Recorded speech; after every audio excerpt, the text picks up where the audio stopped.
Before we close the tunnels down like a tick, to keep us off the city.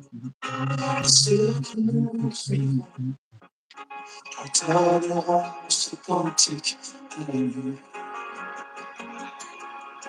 It's on now, it's on now, it's a free song. It's on now, it's all the sweet, it's all.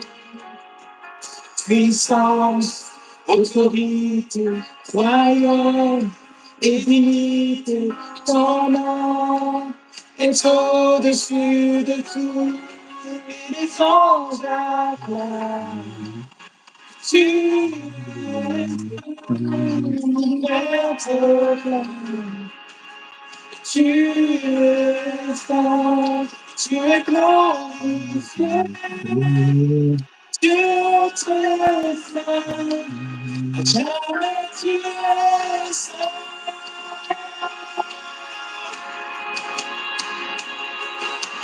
Faut qu'il a pardonné, faut qu'il a acheté, faut lui chanter ce cantique.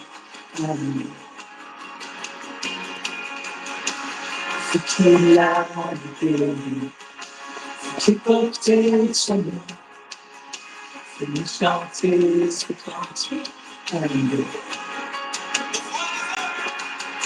Les voix résonnent pour l'éternité, et les anges acclament.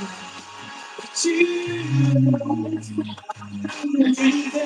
proclame, tu es saint, tu es glorifié, tu es très jamais tu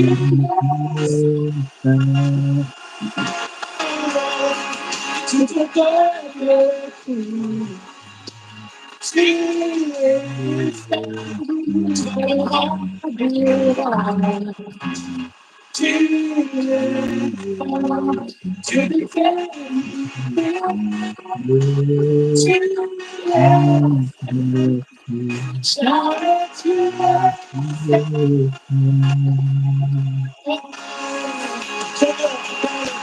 son nom est le plus grand, son nom est tout puissant, son nom est au-dessus de tout.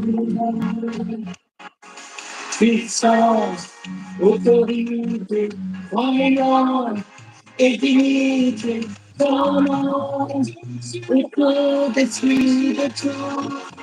Oh Jésus, ton nom est le plus grand, ton nom est tout puissant, ton nom est au-dessus de tout. Puissance, autorité, royaume, divinité, ton nom est au-dessus de tout. Et les anges acclament. Tu es saint, l'univers proclame.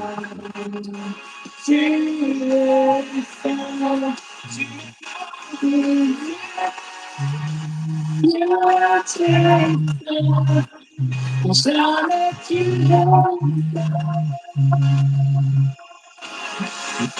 et tout ton peuple dit que tu es saint, béni soit le roi des rois.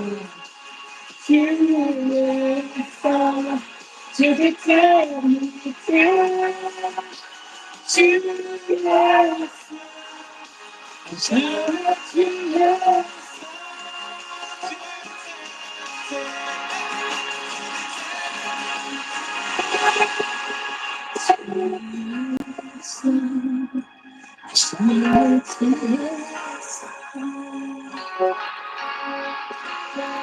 Dieu d'éternité, Oui, tu es,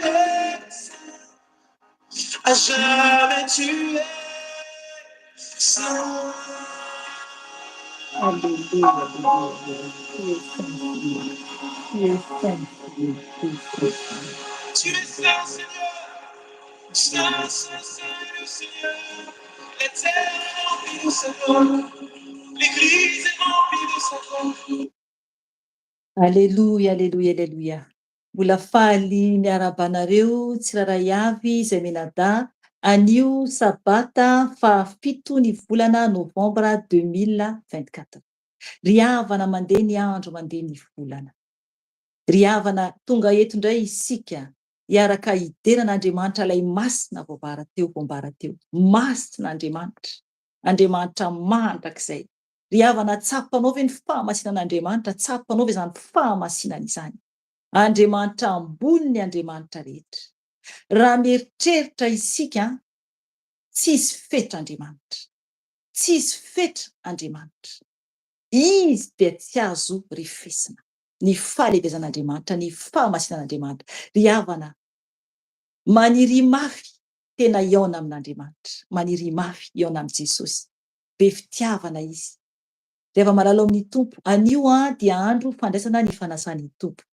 Matoky izay efa niomana ianareo ianareo eran-tany izay miara-mandray aminay indray-pandeha isaky ny voalohan'ny volana izany dia andro fandraisantsika ny fanasan'ny tompo.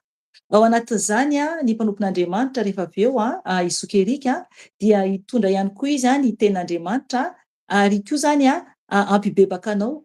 Raha ohatra vonona ianao handray an'i Jesosy ho tompo sy ho mpamonjy ny fiainanao dia hiditra ao amin'ny tranon'ny tompo zany anaraka an'i Jesosy. Araka ny rahateo, masina izy. Masina izy, ny anjely mitehaka ho azy. Isika ava mba mitehaka ho an'Andriamanitra. Ry havana Jesosy no Andriamanitra. Izy ilay lehibe indrindra, izy ilay masina indrindra. Ny tenin'Andriamanitra anio ny teny izay nomeny tompo ho fampibebahana izany dia ao amin'ny bokin'ny fitomaniana. Izany no teny ho raisintsika zao zany alohan'ny andraisan'ny zokerika ny amin'ny tenin'Andriamanitra ary koa ny amin'ny fandraisana ny fanasan'ny tompo. Ao amin'ny bokin'ny fitomaniana, io zany no nomeny tompo teo, nomeny fanahy masina teo ny amin'ny ibebahantsika izany. Dia eo amin'ny toko fahatelo izany no ho raisintsika. Tsy ho raisintsika manontolo ny toko fahatelo fa ny verset izay nomeny ihany zany no ho raisintsika amin'izao andro alina izao. Fitomaniana toko fahatelo dia ny andininy faha-efapolo ka hatramin'ny fahadimy amby efapolo dia ho raisintsika ihany koa ny andininy dimy amby dimampolo ka hatramin'ny andininy faha-enimpolo. Ireo zany no vakiantsika. Dia ny vakiantsika nefany alohan'izay dia ao bokin'ny Jaona. Jaona toko fahasivy andininy faha-roa amby telopolo. Io zany no andraisantsika zany ny fampibebahana zany izay ampibebahan'ny fanahy masina antsika anio. Jaona toko fahasivy andininy faha-roa amby telopolo zany. Araka le hira nenontsika teo dia masin'Andriamanitra, masina izy. Ka manahoana ny fahamasinantsika tsiraray avy. Mbola misy ny fotoana ibebahantsika ka aza kivy dia mbola miantso Jesosy fa mahandro soa aza misalasala. Ao amin'ny bokin'ny Jaona toko fahasivy zany andininy faha-raika amby telopolo.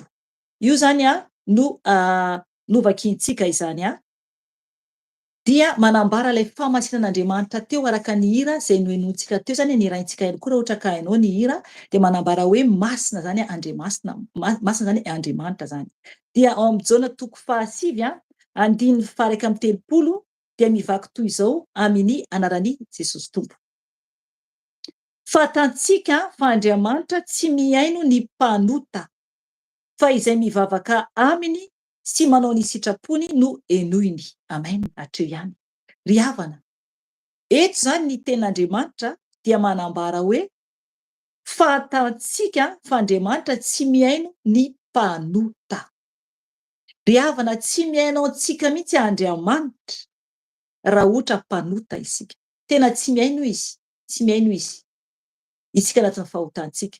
Fa rehefa tena iverina aminy isika, anatona azy dia hiainao antsika amin'izay Andriamanitra satria fantany fa hibebaka isika hiverina aminy. Tsy mihaino ny mpanota Andriamanitra. Dia nitoy ny ten'Andriamanitra hoe fa izay mivavaka aminy sy manao ny sitrapony no enoiny. Ry havana, manao sitrapon'Andriamanitra marina ve isika sa tsia? Andriamanitra zany tsy mihaino ny mpanota fa izay mivavaka aminy sy manao sitrapony no enoiny. Inona moa ny sitrapon'Andriamanitra? Ny sitrapony dia isika aloha mankatoa azy. Mankatoa azy ary ho masina toa azy. Araka ny teniny any amin'ny boky Levitikusy, ilay miteny izy tamin'ny zanak'Israely hoe masina ho tompo Andriamanitrareo ka tokony ho masina koa ianareo. Tokony ho masina zany tsika satria Andriamanitra masina araka ny rahateo. Mila tsika tsy maintsy masina eo anatren'Andriamanitra. Zay ny bebahantsika rehefa avy eo. Satria tsika dia mpanota ary tokony tsika hiezaka foana zany hiala amin'ny faharatsiana mba ho masina ho toa an'Andriamanitra. Levitikusy raha ohatra ka alainao ny verse toko 7:10 andiny fa voalohany sy faharoa zany no manambara an'izay. Ovakiko kely amin'izay afaka inoanao tsara. Levitikusy toko 7:10 andiny voalohany ka hatramin'ny faharoa. Ovakiko ny teny amin'ny anaran'i Jesosy Tompo. Ary ny Tompo niteny tamin'ny Mosesy hoe mitenena amin'ny fiangonana manontolo dia ny zanak'Israely hoe aoka ho masina ianareo satria masina ao Tompo Andriamanitrareo. Amen. Zay ry havana. Tena baiko mihitsy zany io hoe fahamasinana io ho amintsika zanak'Andriamanitra. Baiko nomeny Tompo, nomeny andreo zanak'Israely dia nomeny antsika ihany koa satria tsika zao no zanak'Israely anatrehan'i Jesosy. Ry havana, isika zany no manaraka ny dian'ny Tompo. Ry havana, mila isika tena hoe mijoro tsara. Andao raisitsika amin'izay amin'ny boky Fitomanina, andraisantsika zany ny toen'ireo tenireo izay nomeny fanahy masina. Boky Fitomanina toko 7 andiny 7 ka hatramin'ny 5:20. Hoy ny teny ovakiko amin'ny anaran'i Jesosy Tompo. Aoka isika andinika ny lalantsika sy hamantatra azy ka hiverina indray amin'ny Tompo. Aoka asandratsika ny fontsika sy ny tanantsika ho any amin'ny Andriamanitra any an-danitra. Izahay dia efa nanota sy naditra ary ianao tsy namela eloka. Nisarona fahatezerana ianao ka nanenjika anay. Novonoinao izahay fa tsy niantranao. Nisarona raona ianao ka voasakana ny vavaka. Nataonao tahaka ny fakofako sy ny zavatra nariana teo avoan'ny olona izahay. Raisitsika ny 5:50 ka hatramin'ny 60. Tompo, niantso ny anaranao avy tany andavaka lalina indrindra aho. Averitra mpandeha.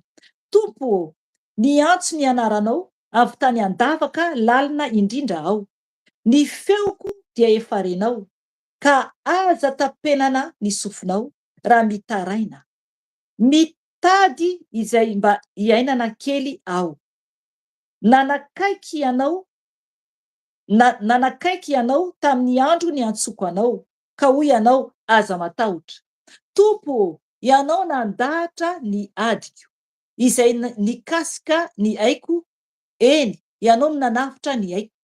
Tompo, hitanao ny fitsarana miangatra natao tamiko ka mba tsarao ny adiko. Hitanao ny valifaty rehetra ataon'ireo dia ny saina rehetra entiny mamely ahy. Amen. Ry havana, eto zany ny tenin'Andriamanitra dia manambara ny amin'ny tokony andiniantsika ny lalantsika. Teo ny tenin'Andriamanitra nanambara hoe mila masina isika. Andriamanitra tsy mihaino ny mpanota. Ary manamarina be tenin'Andriamanitra eto vakintsika teo.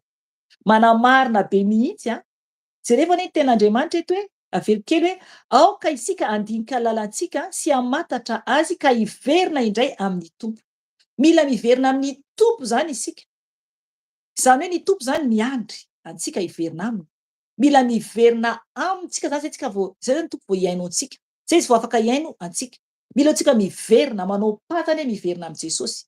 Zay izy vao afaka hiaino antsika. 1:20 aoka asandratsika ny fontsika sy ny tanantsika ho any amin'Andriamanitra any an-danitra. Amen. Ry havana, mila isika manandratra ny fontsika io, le fontsika io. Ny fontsika io anatin'ny teny anankiray tonga de ambarako eto zao ny tenen'ny fanahy masina zany izy io hoe ho anisany mila hitandremantsika ho amin'ny taona vaovao. Ho amin'ny taona vaovao. Ny fontsika. Satria isika zanak'olombelona am'zao zavatra miseho zao dia ny fontsika no voakasika. Tena voakasika mafy ny am'zavatra miseho eran-tany. Zay zavatra anankiray anatin'ny tenyny fanahy masina ho amin'ny taona vaovao 2025. Ny fontsika. Mila tsika miaro ny fontsika. Miaro ny fontsika. Dia eto zany ten'Andriamanitra manambara hoe aoka sandratsika ny fontsika sy ny tanantsika. Ny tanantsika tokony hasandratsika any an-danitra amin'Andriamanitra. Ry havana, aoka isika tena hoe iteran'Andriamanitra, ankalazan'Andriamanitra, hiantso ny tompo mba hamelany ny fahotantsika. Tena mitalao zany. Mitalao amin'ny tompo mihitsy. 2:20 Izahay dia efa nanota sy naditra, ary ianao tsy namela eloka. Amen. Hitanareo zany. Ny tompo dia tsy mihaino ny mpanota. Tsy mihaino ny mpanota ny tompo araka ny ten'Andriamanitra vakintsika teo. Ka eto zany dia noho ny ditrantsika dia tsy namela eloka Andriamanitra. Tsy namela eloka antsika Jesosy raha tsy efa mibebaka isika. Mila tsika mibebaka miverina amin'ny Jesosy.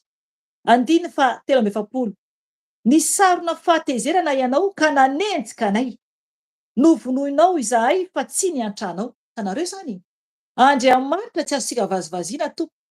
Fa zay ataontsika ihany no horaisitsika ihany ny valiny ataontsika. Tezitra kosa ny Andriamanitra rehefa tena maditra antsika, tena tezitra normal zany, tena tezitra izy. Ry havana, nisy fotoana tao amin'ny Toby nisy ny fotoana nibedesan'ny tompo zany tao. Ndraindray tompo tena miteny mafy mihitsy. Rehefa tezitra ny tompo, rehefa mibedy tsy zakanao ny feo an'ny tompo. Tsy zakantsika ny feo an'ny tompo. Tena mangovotra mihitsy rehefa ohatra ka mibedy ny tompo. Ry havana, Andriamanitra dia masina. Zavatra kely foana raha tsy araka sitrapony dia mibedy ny tompo. Mibedy ny tompo. Mainka va fa rehefa tsy mankatoa azy, rehefa tsy manao zay ambarany. Ry havana, tsara Jesosy, tena tsara ny tompo, fahasambarana mihitsy ny miara-miaina amin' Jesosy. Fahasambarana. Oka isika ankatoa azy, oka isika hanaja azy, satria eto ny ten'Andriamanitra dia manambara hoe izahay dia efa nanota sy naditra. Eto tompo maditra isika, nanota isika. Tsisy afaka manamary teny. Dia ny ten'Andriamanitra hoe ary ianao tsy namela eloka. Tsy namela eloka. Mila tsika miverina amin'Andriamanitra araka ny 2:20. Mila tsika miverina amin'ny tompo izany. 2:20 efa ndraisitsika teo io Nisarona fahatezerana ianao ka nanenjika anay. Novonoinao izahay fa tsy niantranao. Ry havana, marobe ny efa maty. Marobe ny efa maty ary very any amin'ny elo. Ry havana, mbola misy ny fotoana hibebahantsika. Mbola misy ny fotoana hibebahantsika. 2:20 Nisarona rahona ianao ka voasakana ny vavaka. Tanareo zany. Ny vavaka antsika io raha vao ohatra isika ka mbola mitohy manota ihany, na hoe mivavaka tsy araky ny fanahy, fa hoe vavaka fotsiny hoe vavaka ankoatra ny fahazarana, dia misarona rahona ny tompo, dia tsy tafakatra any an-danitra ny vavaka antsika. Tsy tafakatra any an-danitra mazava be ny ten'Andriamanitra eto hoe nisarona rahona ianao ka voasakana ny vavaka. Ry havana, misy vavaka voasakana anie. Satria ny tompo mahalala sady anatin'ny fontsika tsiraray avy. Fantany isika fa hoe mivavaka nefa ny tsy araka ny sitrapony ny zavatra ataontsika. Ka noho izany dia voasakana ny vavaka. Sao sanatrika voasakana ny vavakanao. Sao sanatrika voasakana ny vavakako. Ry havana, hibebaka isika rehefa avy eo.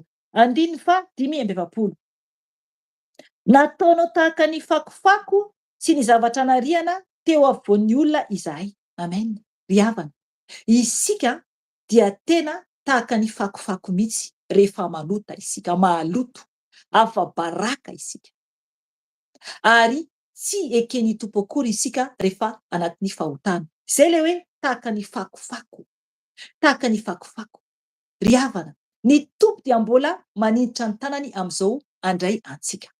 Vonona va ianao? Vonona va ianao hiala ao anatin'ny fakofako zao tontolo zao. Mazava ny ten'Andriamanitra eto. Mazava. Tany andavaka isika nie no nosintomin' Jesosy.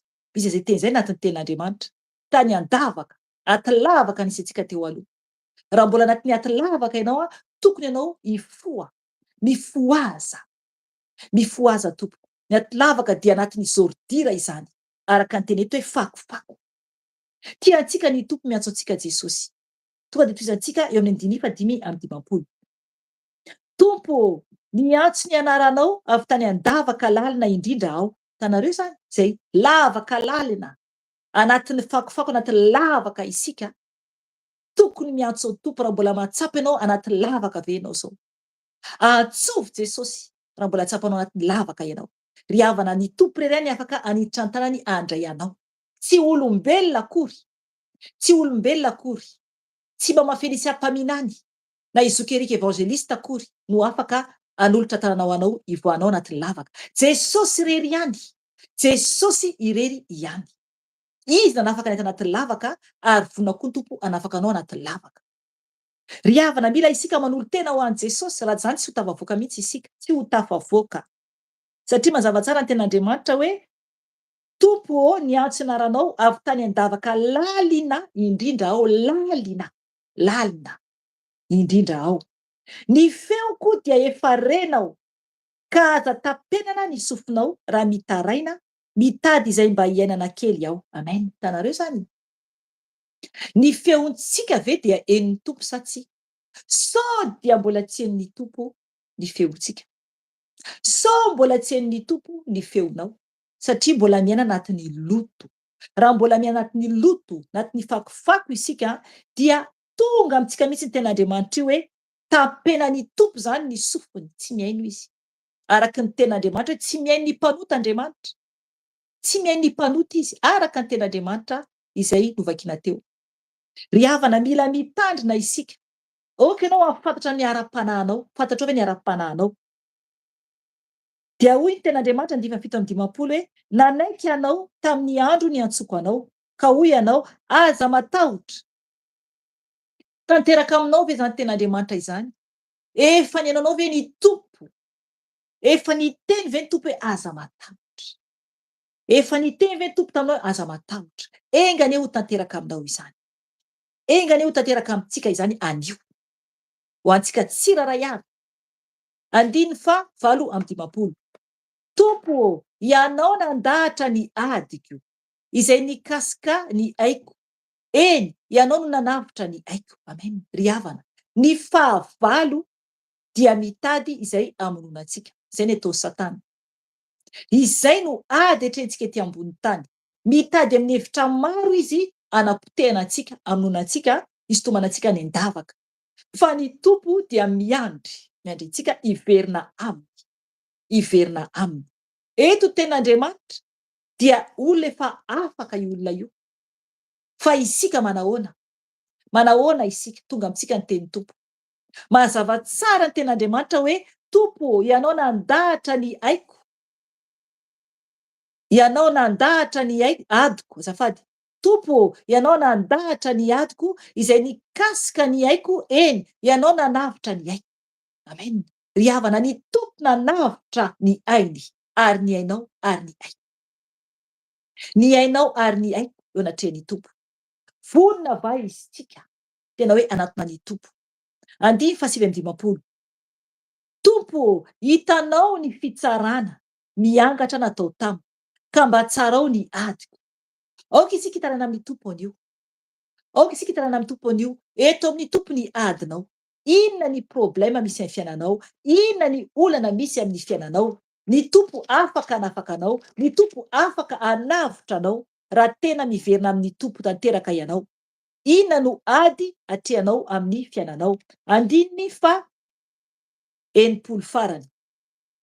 Hitanao ny valifaty rehetra ataon'ireo dia ny saina rehetra entiny mamely ahy. Amen. Ry havana. Ny valifaty ataon'ny olona indraindray tadidio tsara fa Satana no manao izany. Satana no miditra anatin'ny olona miasa hiady amintsika, andravana san'Andriamanitra, anapotika ny fiainantsika, ry havana zay ny asa fahavalo mitady foana izy anapotehana antsika. Anio ny tompo miantso antsika hiverina aminy. Miantso antsika ny tompo mba hiverina antsika amin'ny tompo. Vonona ve ianao hiverina amin' Jesosy? Vonona ve ianao anatona eo amin'ny latabatry ny tompo? Iankohaka eo anatrehan'i Jesosy. Ry havana hibebaka isika araka an'io teny io, satria Andriamanitra dia masina araka ny hira noenontsika teo. Oka mihitsy ianao andohalika tahaka anay andohalika ihany koa. Ny tompo anome hery anao. Ry havana ny tompo mahita anao amin'ny toerana misy anao zay tsy mahita anao. Tsy hitanay ny misy anao, ny tompo mahita. Raha tena marina hatrehan'ny tompo ny vavaka ataonao. Ry havana isika tsiraray avy dia mitady hevitra ho any an-danitra. Ka mijoroa tompo, mijoroa. Aoka hiady ny ady tsara ianao, tahaka anako miady ny ady tsarako. Isika tsiraray avy mila miady ny ady tsara antsika, ady tsara izany mba hatontsika any an-danitra. Ry havana mazamazana ny lalana ety ambony tany, fa tsy maintsy mijoro isika, tsy maintsy mijoro isika. Andohalika isika hibebaka anatrehan'ny tompo, hitondra ny tenantsika anatrehan'i Jesosy. Dia rehefa vita ny fibebahana dia mianara mandroaka devoly, roainy devoly. Aza miandro fotsiny fa roainy devoly. Raha tsy hainao mandroaka devoly dia hoeninao ny fomba fataonay eto dia manaraka ianao. Manaraka ianao dia roainy devoly any misy ianao. Fa ny tompo hiasa rehefa tena vonona ianao. Satria araka ten'Andriamanitra tsy mihaino ny mpanota Andriamanitra. Ka raha vonona ianao hibebaka, tahaka anahy koa hibebaka, dia aoka isika andohalika anatrehan'i Jesosy hiantso ny tompo hangataka famindram-pony mba hamindrany fony amintsika. Ry havana ataovy ny fibebahanao, ataovy eto amin'ny tompo ny momba anao, ny tompo irery ihany no afaka hamindra fo amintsika tsiraray avy. Hibebaka isika tompo.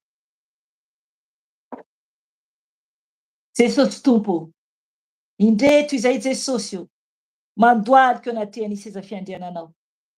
Mangataka ny famindram-ponao Jesosy io. Satria tompo, tonga aminay ny teninao anio Jesosy. Eny, tsy mihaino ny mpanota ianao Jesosy. Tsy mihaino anay ianao tompo, satria tompo mpanota izay. Ratsy izay Jesosy malala. Ary amin'ny fahatezerana misy ara tompo, efa nandringananao olona maro Jesosy. Maro ny efa maty Jesosy. Ka ity aho tompo, mitondra ny tenako eo anatrehanao. Mitondra ny fahotako eo anatrehanao. Mamelay Jesosy. Diovy aho Jesosy amin'ny ranao soa. Mamindra fo amiko tompo. Mamindra fo amiko Jesosy. Diovy aho Jesosy. Diovy amin'ny ranao Jesosy. Zay zanakao tsiraray avy zay mibebaka Jesosy amin'izao ora sy fotoana izao. Tompo malala tonga ny fotoana anatonanay anao. Tompo malala miteny ny tenao anio. Fa miandry anao zany Jesosy hiverenanay aminao. Hiverina aminao tompo, mitenena amin'ny tompo anao raha hiverina amin'ny Jesosy. Tena aminazy anao raha hiverina aminy. Eteo amin'ny fahotanao, ambarao aminy zay nataonao. Izy ihany no afaka mamela anao. Fa tsy olombelona akory. Tsy olombelona akory. Jesosy mifona aminao aho Jesosy ny amin'ny tsy famendrehako rehetra. Mifona aminao tompo ny amin'ny fierikerehako rehetra. Tompo malala mamela ahy. Diovy ny fisainako Jesosy. Diovy ny fisainako tompo mba hadio eo anatrehanao. Sasao amin'ny ranao aho Jesosy. Diovy amin'ny ranao aho Jesosy satria tsy mendrika Jesosy. Diovy amin'ny ranao tompo ny fisainako mba ho toy ny fisainanao Jesosy. Diovy amin'ny ranao tompo ny masoko mba toy ny fijerinao Jesosy. Oka ianao tompo anasa ny masonay tsiraray avy mba hadio eo anatrehanao satria tompo masina ianao. Masina tahaka ny hira teo Jesosy. Mazava tompo ny hira fa masina ianao Andriamanitra. Masina ianao Jesosy. Ianao le ambony indrindra. Ianao le deraina. Ianao le mandrakizay Jesosy. Ny anjely mitehaka manandratra anao any an-danitra Jesosy. Ka ity aho Jesosy mitondra ny tsy famendrehako rehetra. Mitondra ny fahotako. Mamelay tompo malalao. Diovy amin'ny ranao zay tsiraray avy. Diovy amin'ny ranao Jesosy. Ny masonay, ny vavanay Jesosy. Ny fiteninay tsy mendrika rehetra Jesosy malalao. Tompo malalao diovy amin'ny ranao ny vavanay. Tompo malalao raha natohina olona izay Jesosy. Sasao amin'ny ranao ny vavanay. Diovy amin'ny ranao ny vavanay Jesosy. Ny lelanay koa tompo. Sasao amin'ny ranao. Tompo malala ny lelanay Jesosy io, mba tsy ho izy fitaka Jesosy io. Diovy ny lelanay amin'ny ranao. Diovy ny lelanay amin'ny ranao Jesosy io. Ny ranao soa teo ambony azy fijaliana. Ny ranao soa Jesosy io. Aoka anadio anay. Anafaka anay Jesosy io amin'ny tsy famendrehana rehetra. Jesosy io, ny sofinay.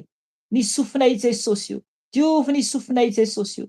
Diovy ny sofinay amin'ny ranao Jesosy io. Tsy norenesinay, tsy mendrika teo anatrehanao. Jesosy io, sasao amin'ny ranao ny sofinay. Sasao amin'ny ranao ny sofinay Jesosy io, mba hadio eo anatrehanao. Mba hadio eo anatrehanao. Diovy Jesosy io. Diovy Jesosy io ny sofinay. Mba ho mendrika eo anatrehanao. Ho any amin'iza moa zay Jesosy. Ho any amin'iza moa zay Jesosy io. Sasao amin'ny ranao soa. Sasao amin'ny ranao soa. Diovy Jesosy ny tananay. Se noresy ny tananay Jesosy malalao. Tompo malalao, diovy ny tananay. Diovy ny tananay tompo. Ny am'izay nampiasainay azy tompo. Ka nisy fandriky ny fahavalo. Sasao amin'ny ranao ny tananay Jesosy. Sasao amin'ny ranao ny tananay Jesosy io. Tompo malalao, diovy amin'ny ranao ny tongotray ko tompo. Zay nalea ny tongotray. Zay nalea ny tongotray tsy mendrika teo anatrehanao. Diovy Jesosy ny tongotray amin'ny ranao. Diovy ny tongotray amin'ny ranao. Tompo malalao, mamindra fo aminay. Mamindra fo aminay. Oeteo amin'ny tompony fonao. Oeteo amin'ny tompony fonao araka ny tenin'Andriamanitra teo. Eteo amin'ny tompo ny fonao. Jesosy io. Ity ny foko Jesosy. Ny fonay tompo no tempolinao. Ny fonay tompo no tranonao. Jesosy io. Ny fonay mitepy dia ianao tompo no mitana izany. Ka oetiko aminao tompo ny foko Jesosy io. Mamelay Jesosy. Diovy ny foko Jesosy. Diovy ny foko Jesosy anapitiavana. Anapitiavana tahaka ny fitiavanao. Diovy ny foko Jesosy aharitra zavatra rehetra miantra Jesosy. Izay zakain'ny foko Jesosy io. Diovy ny foko Jesosy io amin'ny ranao soa. Amin'ny ranao soa. Aoka ianao tompo hitana ny foko. Aoka ianao tompo anamboatra ny foko. Anala ny efitrefitra rehetra Jesosy io. Anadio ny foko Jesosy amin'ny ranao soa. Ranao Jesosy io. Diovy ny foko Jesosy io. Ifonako aminao Jesosy io. Ny amin'ny toetra tsy mendrika rehetra. Ny amin'ny fahatezerana. Ny amin'ny monomonina. Ny amin'ny tendrika tsy araka ny sitraponao. Tompo, diovy ny foko Jesosy io. Diovy ny foko Jesosy io. Ny amin'ny tsy fankatoavana anao koa Jesosy io. Mifona aminao aho. Diovy ny foko Jesosy io. Jesosy malala io.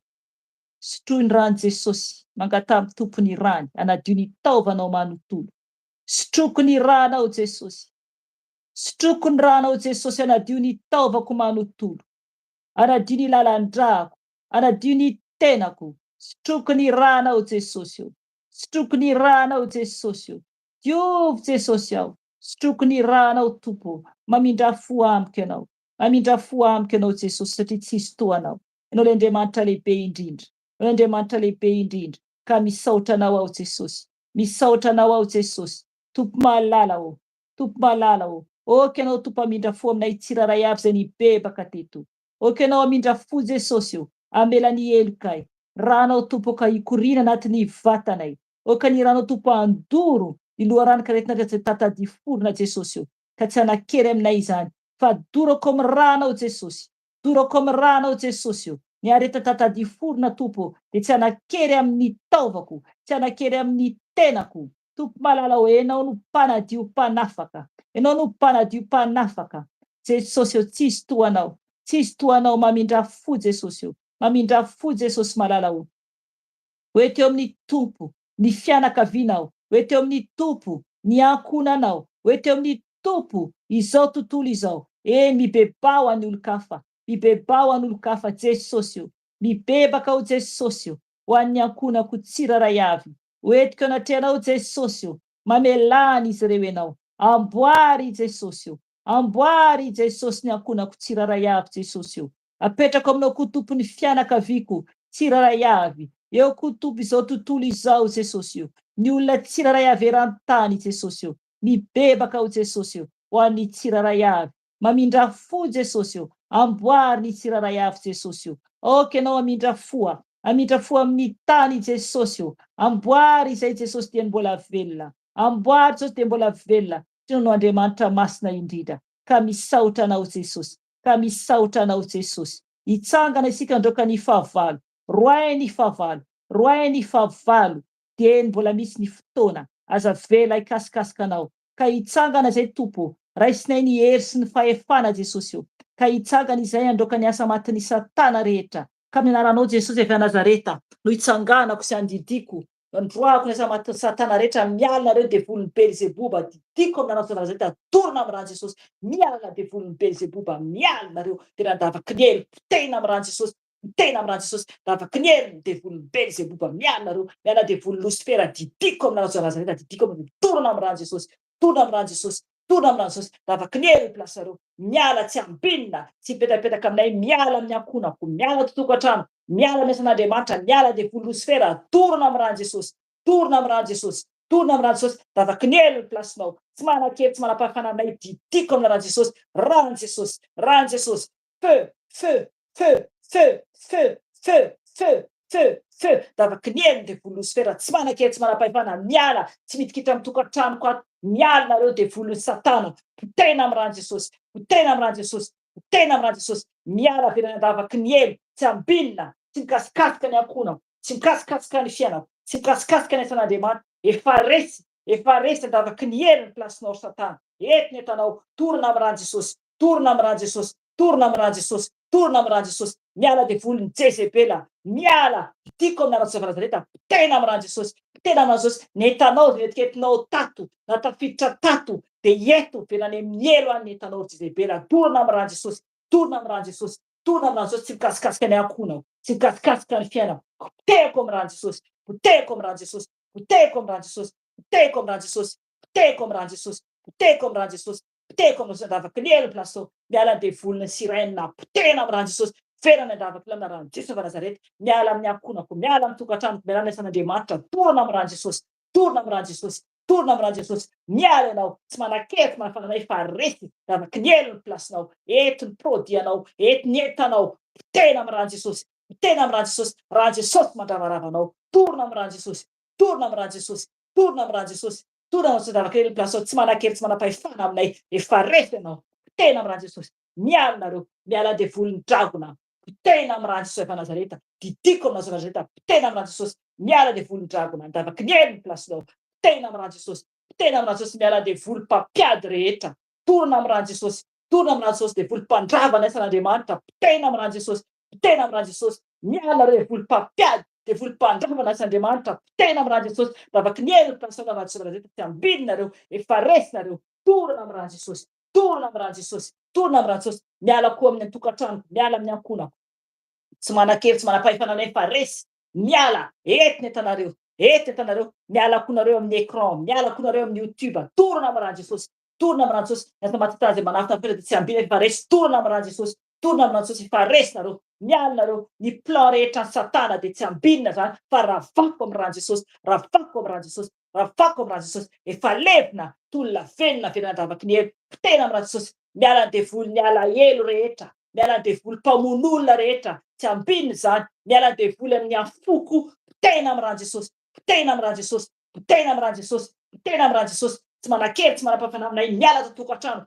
miala amin'ny asan'Andriamanitra, potehina amin'ny ran'ny Jesosy, potehina amin'ny ran'ny Jesosy, efa resy nareo, ravaky ny hery ny plasareo, miala devoly mpamono'olona, didiko amin'ny Nazareta, potehina amin'ny ran'ny Jesosy, potehina amin'ny ran'ny Jesosy, torona amin'ny ran'ny Jesosy, torona amin'ny ran'ny Jesosy, torona amin'ny ran'ny Jesosy, ravaky ny hery ny plasareo, miala nareo, tsy ambinina nareo, efa resy nareo, miala nareo, miala nareo devoly fahafatesana, miala, miala amin'ny ankono, miala amin'ny asan'Andriamanitra, miala devoly fahafatesana, potehina amin'ny ran'ny Jesosy, feu du Saint-Esprit, feu du Saint-Esprit, feu du Saint-Esprit, feu du Saint-Esprit, miala amin'ny ankonako, miala amin'ny asan'Andriamanitra, torako amin'ny ran'ny Jesosy, torako amin'ny ran'ny Jesosy, torako amin'ny ran'ny Jesosy, miala vokatra any ambany, potehina amin'ny ran'ny Jesosy, potehina amin'ny ran'ny Jesosy, potehina amin'ny ran'ny Jesosy, miala nareo, miala koa devolon'ny accident, didiko amin'ny ran'ny Jesosy va Nazareta, torona amin'ny ran'ny Jesosy, torona amin'ny ran'ny Jesosy, miala devolon'ny accident, tsy mikasikasika ny ankonako, tsy mikasikasika ny asan'Andriamanitra, fa torako amin'ny ran'ny Jesosy, torako amin'ny ran'ny Jesosy, torako amin'ny Jesosy, miala nareo, potehina amin'ny ran'ny Jesosy, ravaky ny hery ny plasareo, tsy ambinina nareo, miala nareo, torona amin'ny ran'ny Jesosy koa, ny asany maizina rehetra tsy tandragnafika anay amin'izao andro zao, zao teneny zareo andro fety zao, potehina amin'ny ran'ny Jesosy, potehina amin'ny Jesosy, miala nareo ny devoly ratsy zay mitady hanafika hafa tsy ambinina, fa torona amin'ny ran'ny Jesosy, torona amin'ny rano Jesosy, torona amin'ny rano Jesosy, davaky ny elo ny plasinareo, potehina amin'ny rano Jesosy, potehina amin'ny rano Jesosy, efa resy nareo Satana, torona amin'ny rano Jesosy, efa resy nareo, eto nareo davaky ny elo ny plasinareo amin'ny rano Jesosy Nazareta, tsy ambiny nareo, tsy ambiny nareo, fety Saint-Esprit, fety Saint-Esprit, mandravarava nareo, efa resy nareo, efa resy nareo, eto nareo davaky ny elo ny plasinareo amin'ny rano Jesosy Nazareta, ka misaotranao zay Jesosy io, oka ny ranao andrakotra anay, oka ny ranao andrakotra anay Jesosy, ngatao amin'ny tompony rany andrakotra anao, ngatao amin'ny rany andrakotra anao, rakofony rano zay Jesosy, rakofony rano zay Jesosy, rakofony rano zay Jesosy, rakofony rano Jesosy ny ankonanay koa, ny tenanay rakofony rano tompo, ianao le raha manara sarobidy, ianao le Andriamanitra lehibe indrindra ka misaotra Jesosy, misaotra Jesosy. Androany ka isika angataka ny fanahy masina, angatao ny fanahy masiny tompo, ameno anao, ameno anao, ameno anao angatao ny fanahy masiny tompo. Araka ny ten'Andriamanitra zay mangataka dia omena, angatao ny fanainy, angatao ny fanainy tompo. Jesosy malala misaotra anao satria anao Jesosy io, no niasa Jesosy. Enao tompo nanampenay nandroanay ny fahavalo rehetra teo. Enao Jesosy no niasa, karaha niasa anao tsisy ny mahasakana Jesosy. Misaotra tompo, nandravarava ny fahavalo tamin'ny afonao, nandevina Jesosy ny fahavalo. Jesosy io. Ankehitriny tompo mangataka ny fanahy masinao. Aoka ny fanahy masinao ameno anay. Fenoy anao zay fanahy masinao. Mila ny herinao aho fanahy masinao, mangata amin'ny fanahy masina, mangata aminy, amenony ianao, amenony ianao. Eny, aoka ho amin'ny fanahy mihitsy ianao, aoka ho amin'ny fanahy mihitsy ianao. Fanahy masinao mangataka anao aho. Fenoy anao aho fanahy masina. Avaozy aho, avaozy, avaozy ny toe-panahiko mba ho mendrika araka anao. Eny fanahy masina, fenoy anao aho. Fenoy anao aho fanahy masina iray, mila anao fantatra aho. Mila anao fantatra aho fanahy masina aho. Fenoy anao aho, fenoy anao, fenoy anao ny tenako manontolo. Mila anao aho fanahy masina aho. Mila anao aho fanahy masina aho.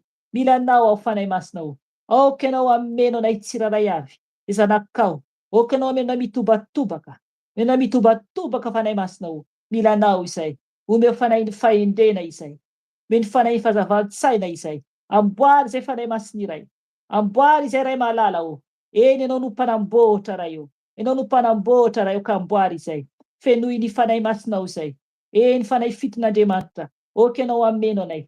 Anamboatra anay tsiraray avy. Ka misaotra Jesosy. Misaotra Jesosy ny dera dia ho anao rery any. Aleluia, aleluia. Amen. Amen.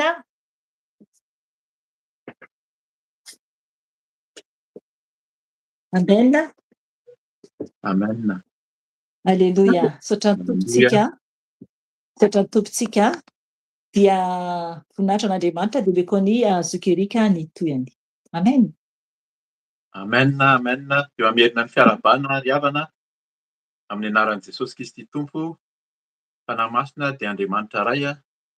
Manao mantanteraka izao fotoana izao dia miarabanao ny tenako moa zany mamafily isy hafa narabanao teo koa dia voninahitra ho an'Andriamanitra irery ihany amin'izao fotoana izao. Araky ny efa haintsika tery ambolohany zany dia fandraisana fanasan'ny tompo androany dia efa inonay fa niomana ianao any atokantrano any izay fa mandray fanasan'ny tompo zany natao batisa amin'ny ranobe. Ny anankiray ihany koa dia ny amin'ny feonantsika isam-bolana zany dia omanin'ny tompo. Afaka manao fandraisana fanasan'ny tompo tsika na isan'andro ary na isan-kerinandro fa apetraka zany izy mba ho isam-bolana mba hiomanantsika tsara dia isaky ny voalohan'ny volana ny sabotsy voalohan'ny volana no anatanterantsika izany. Dia hivavaka tsika alohan'ny enoantsika ny tenin'Andriamanitra zaraina ho antsika alohan'ny andraisana ny fanasan'ny tompo ihany koa zany hivavaka tsika rehetra. Iny tompo misaotranao izay satria ianao tokoa no anton'ny zavatra rehetra. Ianao no efa natsoinay hatramin'ny voalohany na dia tsy teto ary dia efa nivavaka taminao izay ary ankehitriny izay dia efa namindra fo taminay ianao ny amin'ny famelan-keloka ranobevaka marina teo anatrehanao. Izany no nasahinay Jesosy nefa nandroaka ny asan'ny maizina ny asan'ny devoly tsy hanakely tsy hanam-pahefana aminay ary indrindra efa nangatanay ilay fanahinao masina, nangatanay ny ranao soa, nandrakotra anay. Ka dia izany no inonay tompo fa ianao nampiteny ny mpanomponao androany aoka tsisy hoeninay fa tsy ny feonao ihany koa ka dia mitenena foana araka ny fombanao fa vonikeny izay amin'ny anaran'i Jesosy Kristy. Alléluia. Amen. Amen. Totran'ny tompontsika dia araka ny vavaka teo zany raha tena mibebaka marina ianao ny fona tamin'ny tompo dia miaino izy. Miaino izy any an-danitra ary miaino antsika aty an-tany aty. Zay mahatonga an'ilay hoe misy rahona eo antenatenany eo. Fantatsika tsara fa misy rahona araka ny tenin'ny fampibebahana teo. Misy rahona zany manelanelana antsika sy ny tompo Andriamanitra. Ka raha tsy mibebaka tsika, tsy marina eo anatrehany dia ho sarin'ny rahona ihany ilay vavakantsika dia tsy tonga any amin'ny tompo any zany, tsy tonga any an-danitra any. Ka zay no hibebahana foana. Hoe maninona no tsy tonga dia hoe andao tsika hanao hira fiderahana dia hifaly be dia hanao hoe fitsinjahana ohatran'izany fa maninona no manesy teny eo anatrehan'ny tompo. Mila mibebaka foana tsika fa izay masina ihany hozy izy araka ny teny teo no ahitan'Andriamanitra ary izay ihany no henoiny ihany koa. Ka dia misaotra ny tompontsika tamin'ny fampibebahana sy ny efa teny teo. Fa androany zany misy teny izay hozarain'ny tompo ho amintsika amin'izao hoe fandraisana fanasan'ny tompo. Fandraisana fanasan'ny tompo moa zany dia misy teny maro ny teny izay tiana hozaraina foana rehefa tonga eto zany fa ny tompo no mandahatra azy dia efa tena alohan'ny hanombohan'ny fotoana no miteny ny tompo hoe ny Romanina 9 ny andiny voalohany.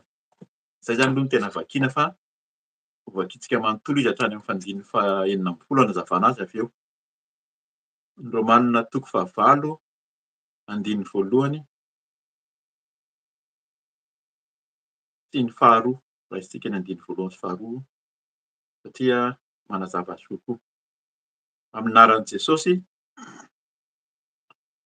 koa amin'izany dia tsy misy fanameloana ho an'izay ao amin'ny Kristy Jesosy. Zay zany no teny efa mahazatra antsika io. Tsy misy fanameloana, condamnation hozy izy. Teny frantsay tsisy fanameloana zay ho an'izay ao amin'ny Kristy Jesosy. Toizako ny andiny faharoa fa ao amin'ny Kristy Jesosy ny lalàna ny fanahinayna no nahafaka ay tamin'ny lalàna ny fahotana sy ny fahafatesana. Zay moa zany ny fahazavana anazy dia midika zany fa hoe koa amin'izany dia tsy misy fanameloana ho an'izay ao amin'ny Kristy Jesosy. Tena tian'ny kristianina izy io, tiantsika no maheno an'ilay izy hoe tsisy fanameloana intsony ao amin'ny Jesosy dia tsisy fanameloana intsony. Fa iza moa zany ilay ao amin'ny Jesosy? Inona ilay hoe ao amin'ny Jesosy dia fa ao amin'ny Kristy Jesosy. Inona ilay ao amin'ny Kristy Jesosy? Dia ny lalàna ny fanahinaina no nahafaka ay tamin'ny lalàna ny fahotana sy ny fahafatesana. Misy fanafahana ao zany. Misy fanafahana amin'ny fahotana sy amin'ny fahafatesana. Raha tsy ao amin'ny Jesosy tsika, raha mbola ao anatin'ny fahotana dia mbola ao anatin'ilay fahafatesana arak'ilay fanazavana teo, ao anatin'ny fako, ao anatin'ny aizina, ao anatin'ny lalina. Ny fahafatesana zay mahatonga an'io rehefa maty ny olona, misy moa zany hoe ahantona ny sasany fa ny ankabeazany fahafatesana dia alevina any an-davaka any. Ary ny fahafatesana dia araka ny fanazavana amin'ny tenin'Andriamanitra Jesosy mihitsy dia noho ny maty Jesosy dia nidina tany amin'ny fiaina tsy hita izy dia tany izy no naka ny andalo tany amin'ny fahafatesana tany izy no nitsangana tamin'ny maty. Jesosy Kristy mihitsy zany nitsangana tamin'ny maty araka ny tenin'ny Paoly ihany koa hoe foana ny finoantsika raha tsy nitsangana tamin'ny maty Jesosy, zany hoe nandresy ny fahotana, nandresy ny fahafatesana dia inona moa izy? Fa ao amin'ny Kristy Jesosy ny lalàna ny fanahinaina. Zany hoe ilay fanahy maty zany ny foanan'i Jesosy. Misy lalàna ny fanahy maty, ny fahafatesana sy ny fahotana, fa ny fanahinaina dia ilay fahavelomana. Izy nandresy ny fahafatesana, izy no nitsangana tamin'ny maty, izy no nahafaka antsika hozy izy nahafaka ay. Paoly no miteny tamin'ny lalàna ny fahotana sy ny fahafatesana. Sarotsarotra ny tenin'Andriamanitra indraindray fa rehefa hazavain'ny tenin'ny tompo ohatran'izao dia mazava hoe zay ny tian'ny tenin'Andriamanitra tenena hoe misy lalàna ny fanahinaina tany amin'ny Genesisy toko voalohany tany. Any amin'ny Genesisy moa zany tany amin'ny toko voalohany faharoa rehefa niteny ny tompo tamin'ny Adama sy Eva hoe tandremo aza mihinana an'ilay hazo anankiroa teo amin'ny voan'ny saha zany, saha edena, dia ny iray fahalalana ny tsara sy ny ratsy, dia ny iray ny hazonaina hozy izy. Fa tsy nahasakana ny io teon'ny Satana moa zany tonga tamin'ny alalan'ny menarana dia namitaka ny Eva sy Adama dia nanomboka ninana izy satria mampitsiriritra le lalànan'ny le azon'ny fahalalana ny tsara sy ny ratsy io le fahotana sy fahafatesana. Dia ninana ry zareo dia nanomboka nafantatra hoe misy tsara sy ratsy fa alohany hinanany zareo satria fantatr'Andriamanitra zany hoe raha zany ary zany mety hihinana an'ity le azo naina tsy azo hohanina ty koa zareo dia noroahana tao izy dia nisakanana mihitsy. Sakanana tsy hiditra tao amin'ny sahidina intsony zany izy ary io azo naina io raha fantatsika tsara any amin'ny apokalipsy dia Jesosy Kristy no mitazona an'io zany nisokafana izy io ilay boky ny fiainana hozy izy zay hitsarana tsaran'ny tompo ny ny olombelona. Zay zany ny amin'ny hoe ny alalan'ny fanahinaina. Io fanahinaina io dia tsisy afa-tsy ao amin'Andriamanitra io ny olona manota na afaka amin'ny fahotana sy ny fahafatesana ny olona manota sy ny ao anatin'ny fahafatesana any anatin'ny lavaka any anatin'ny fako dia tsy mahazo an'io fanahinaina io fa zay olona afaka ao amin'i Jesosy Kristy. Zay mahatonga an'izy hoe koa amin'izany dia tsy misy fanameloana ho an'izay ao amin'i Kristy Jesosy. Mila mibebaka aloha tsika, zay mahatonga an'ilay arak'ilay teny teo hoe mibeba foana dia ialao zany ny faharatsiana, ialao ny fahotana fa rehefa mibebaka ianao tafaray amin'ny tompo dia mino izy any an-danitra tsy voasakana ny vavaka ary mahazo an'io fanahinaina io. Io fanahinaina io no tenenin'ny tompo hoe maninona moa tsika no mandray fanasan'ny tompo. Efa fantatsika tsara matetika fa hovakiana ihany izy avy eo amin'ny Korintiana voalohany hoe izao natao fahatsiarovana ahy. Jesosy dia nandatsaka ny rany ho fanavotana teo amin'ny hazofijaliana. Ny fandatsahany Jesosy ny rany dia fanekena raha fantatsika zany amin'ny dikany hoe fanekena vaovao, fanekena taloha, zay mahatonga an'ilay hoe dikany testameta na hoe taloha na vaovao. Amin'ny ankapobeny moa zany raha ny tsisy an'ilay hoe taloha na vaovao fa tamin'ny talohan'i Jesosy ilay izy sy taorian'i Jesosy fa nisy fanekena nataon'Andriamanitra zany teo anatrehan'ny zanak'olombelona dia nataony tamin'ny zanak'Israely tamin'ny Abrahama sy Isaka sy Jakoba ilay zanak'Israely zay nataony fanekena teo voalohany dia nanao fanekena izy. Ny dikany natao fanekena dia arak'ilay teny teo hoe testameta, testament. Misy koa zany ny mahazatra antsika amin'izao fotoana izao tsy voateny intsony izy io. Tsy ampiasaina intsony ilay teny hoe testament na testameta na fanekena fa ilay hoe alliance. Manao alliance dia manao inona moa izy teo? Manao alliance matetika ny alliance dia amin'ny tômôbila ohatra na amin'ny trano manao fanarahana hoe ataontsika hifanaraka fa arovanay ny tranonao, omenay ny soloinay ny volanao raha ohatra hoe misy accident fa dikan'izay olona roa na fikambanana roa no mifanaraka. Hoe ataontsika isanao hanao alliance manao mifanaraka amin'ny teny gasy izy tena tsara mihitsy. Amin'ny teny gasy ny atao hoe alliance na testameta na atao hoe fanekena dia atao hoe fatin-drà. Tena hoe manao fatin-drà mihitsy. Zany matetika amin'ny foko. Misy foko taloha mety fantatrao ihany mety tsy fantatrao fa ny foko taloha rehefa manao fatin-drà ny foko anankiray amin'ny foko anankiray dia tena hoe mifanaraka tsy azo sarahana mihitsy ireo. Hoe nareo anie ka fatin-drànay raha nisy ady raha misy zavatra tsy fanarahana dia vao miteny fotsiny hoe fatin-drà ireo dia tena hoe mirava ny ady. Dikan'ilay fatin-drà dia fifamatorana amin'ny rà. Zany no tena dikan'ilay fatin-drà zany alliance, testament, fanekena amin'ny rà mihitsy hoe ataontsika isanao hifanaiky fa tsy hiady intsony tsika na hifanaraka tsika n'iza fahavalo dia andaontsika isanao hanao fatin-drà. Dia ny fatin-drà zany tamin'izany hoe tena hoe didiana ny tanana. Didiana ny tanana dia asiana rà mivoaka dia ampifamatorana mihitsy zany hoe tena hoe tandremo fa ny rànao mihitsy no mifatotra mifandray ny ràntsika. Ny tiana lazaina amin'izay efa ampidirina sady fa ny fandraisana fanasan'ny tompo dia fatin-drà amin'Andriamanitra, fatin-drà amin'i Jesosy. Zany mahatonga manazy miteny hoe izao natao fahatsiarovana ahy. Jesosy nandrotsaka ny rano teo amin'ny hazofijaliana dia io endrika fandraisana fanasan'ny tompo io tena hoe nirahako mihitsy hozy izy. Izaho ilay nirahako hozy izy narotsako ho fanadiovana, fanavotana. Ka zay ilay izy hoe io fatin-drà io isaorana ny tompo mihitsy zany amin'ny teny gasy.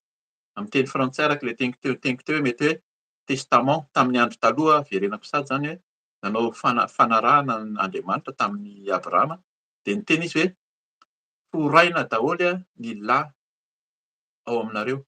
Inona ny dikan'izany forana zany? Nisy raha latsaka tao. Tena nididiana mihitsy zany ireo lehilahy ireo dia niforaina dia nisy raha latsaka. Izay no nitakian'Andriamanitra mihitsy tamin'ny zanak'Israely fa raha tsy izany tsy nanaiky izy. Izany no dikany hoe fatidrà tamin'Andriamanitra. Ary nanao fatidrà izy dia nomeny ny zanan'ilay tokony ny olona zany tsy nintsony moa zany taty aoriana fa inona nataon'Andriamanitra? Tsy nino ny olona fa nameny mihitsy ny zanan'ilay tokony Jesosy Kristy nandatsaka ny rany. Io zany ilay rahan'i Jesosy mihitsy ny nalatsany nanaovany fatidrà. Io ilay testamenta vaovao hanavotana ho fanadiovana antsika. Ianao tonga an'izy hoe raha mivavaka ianao, raha ianao mivavaka teo hoe mivavaka, misotro ny ran'i Jesosy mba hanadio. Io ran'i Jesosy io tena ampy manadio na ny tenantsika na ny taovantsika, indrindra manadio ny fahotana. Izay mahatonga ny Paoly niteny teo hoe ny fahotana zany hoe hanadiovana ny fahotana sy ny fahafatesana dia amin'ny fanahana aina. Inona moa ilay aina? Dia ny ran'i Jesosy. Arak'ilay teny teo hoe tandremo hozy izy, any amin'ny ohabolana izy miteny. Fa miteny zany teo hoe ny fonao, tandremo ny fonao hozy izy mihoatra ny zavatra rehetra fa ao no misy ny aina. Tandremo hozy izy ary ny fo fantatsika tsara fa ny fo no misy ny atao hoe ao no mitepo ny rà dia ao no tena misy ny aina. Ka io rà io dia nanaovan'Andriamanitra famatorana tamin'ny zanak'olombelona, tamin'ny zanak'Israely ary nomeny ny zanan'ilay tokana mba hifamatotra amintsika.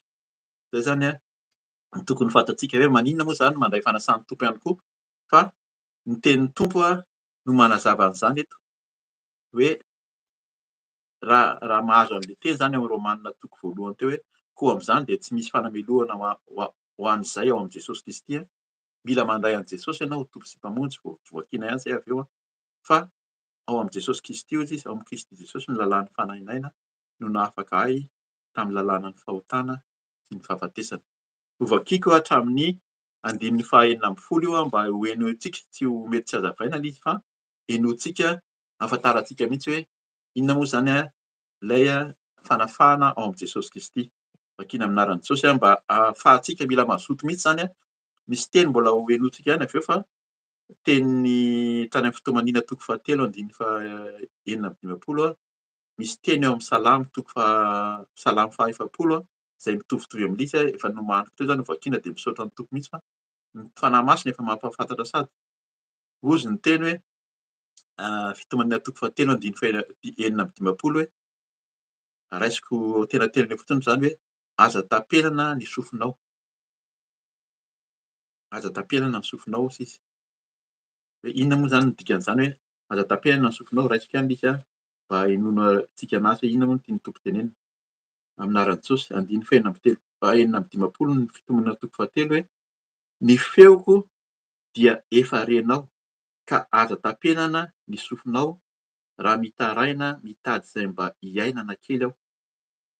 Mahagaga zany hoe raha te hiaina kely ianao zany, ny aina zany tsy ilay hoe ao amin'ny fo no misy ny aina. Ny aina zany raha tena te hiaina dia mivava no hiainana, ny orona no hiainana. Te hiaina kely amin'ny vava sy amin'ny orona ianao dia inona no nangatahanao amin'Andriamanitra? Aoka mba tsy ho tampena ny sofiny. Ohatran'ny hoe mahagaga zany raha mihaino an'izany teny izany. Fa ny dikan'izay hoe ny engany mba tsy ho sakana, mba tsy ho voasakana ny vavakantsika satria ao anatin'ny fahotana. Raha te hiaina tsika, raha mba te hiaina kely zany tsika dia aoka adio anaty fen'Andriamanitra dia miala amin'ny fahotana sy ny faharatsiana. Fa raha tsy izany dia tsy miaina izy, dia tampena ny sofiny dia tsy afaka miaina.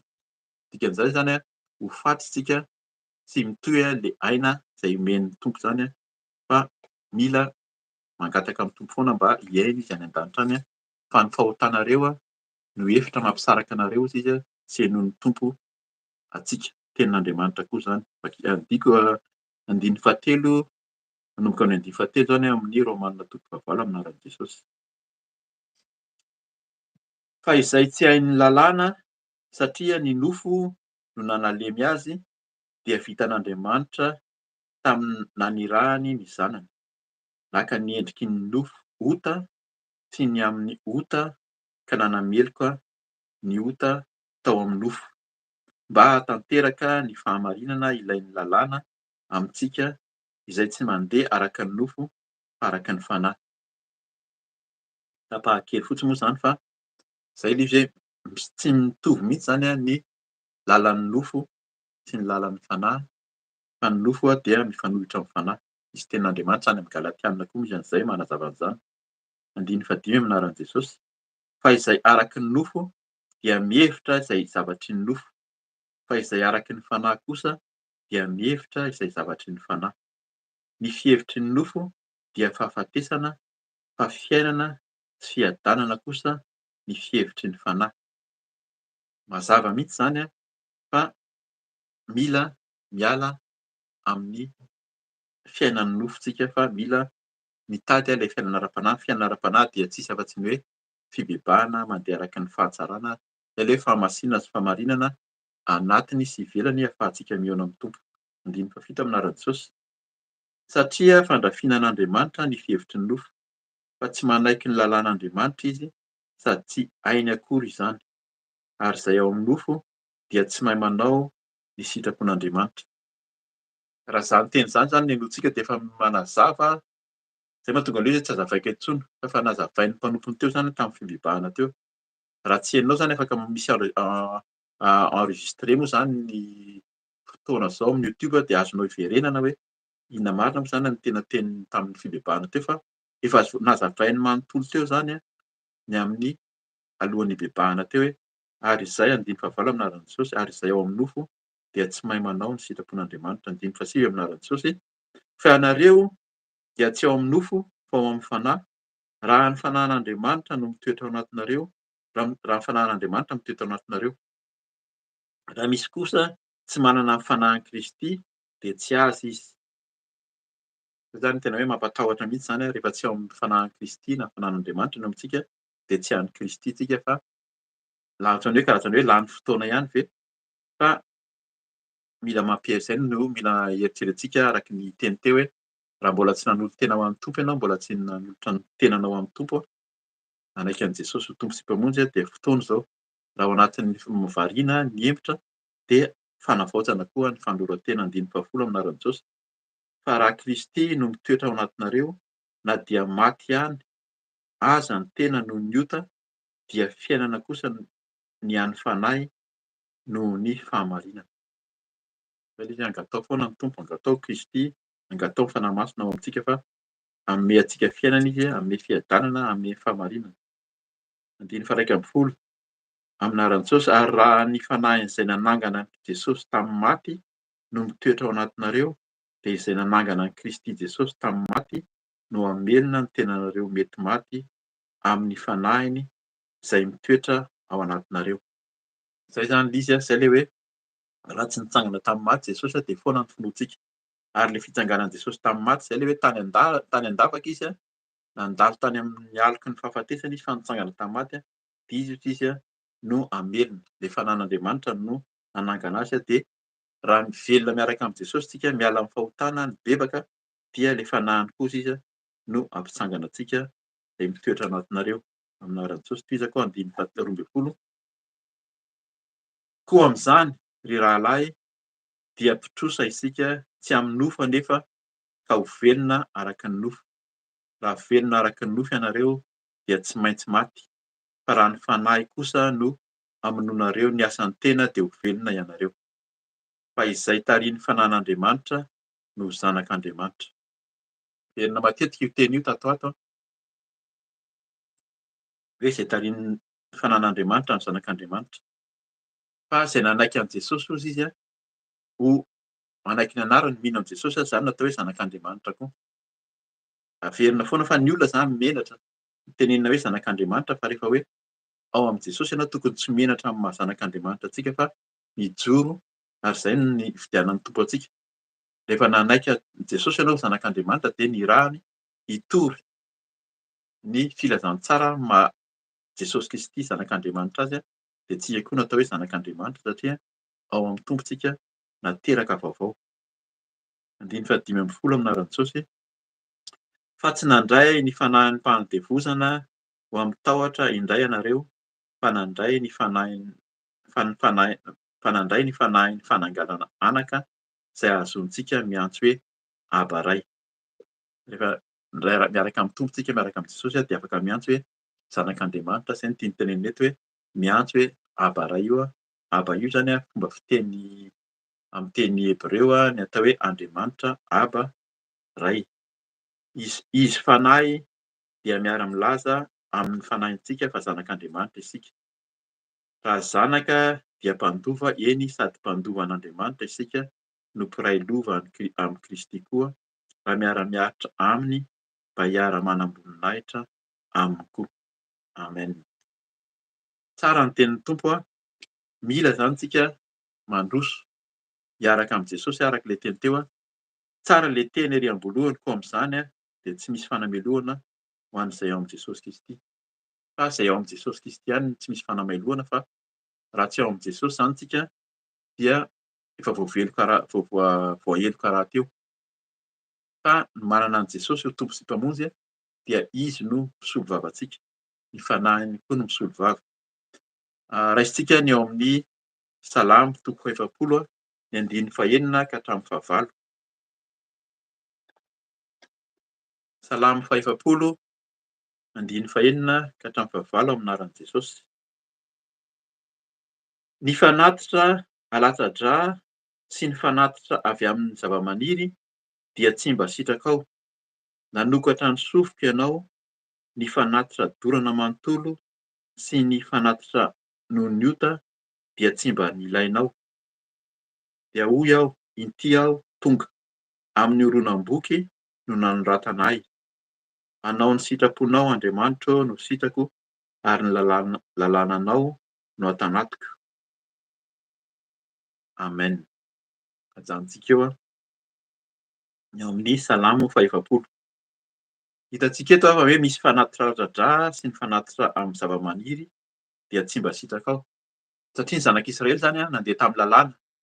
Iny zany tsy iverenantsika intsony hoe lalàna mandeha araky ny nofo tao amin'ny Romanina 7 teo, fa nandeha araky ny lalàna ny zanak'Israely hoe andao hanatitra fanatitra, dia manatitra fanatitra eo anatrehan'ny tempolo zany tao amin'ny tabenina kely na tany amin'ny tempolo, dia mamono biby alatsaka rà.